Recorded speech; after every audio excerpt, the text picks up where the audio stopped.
Hello and welcome to August 11th, where I'm late in doing this, but we're going to put this project on hold for a little bit. Essentially, as we're reading through the Old Testament, we're reading through all these different bits and pieces, working our way through chronologically, or at least the chronology that we've been given in the Old Testament that we have.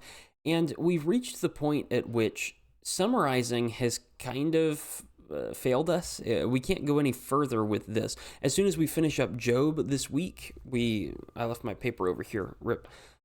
As soon as we finish up Job this week, we get into Psalms, and Psalms, you really can't summarize them exactly. You can say, this psalm is a praise psalm, hooray, and then you move on. But there's not really a narrative to summarize, and so I can't really summarize the information that you're gaining. As soon as you get into Proverbs right after Psalms, Proverbs is a book of wisdom that gives you good advice, bits of advice, tidbits of advice. But again, it's not something where you can summarize a great swath of knowledge.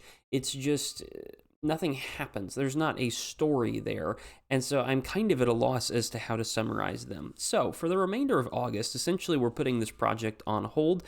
Psalms, I'll be writing stuff about them that'll come out every week on the written page over on the Substack if you want to go check that out. But I'm not going to make a daily video saying, hey, here are these 5 Psalms. They're Psalms, right? You should go and read those. You should go and interact with those. Think about those. You can read what I've written on those, but there's nothing there that I can actually summarize. Same with Proverbs. I'm not going to bother trying to do that. Instead, I'll start summarizing again when we get into Ecclesiastes, because that gets much more thoughtful, much more logical. Not saying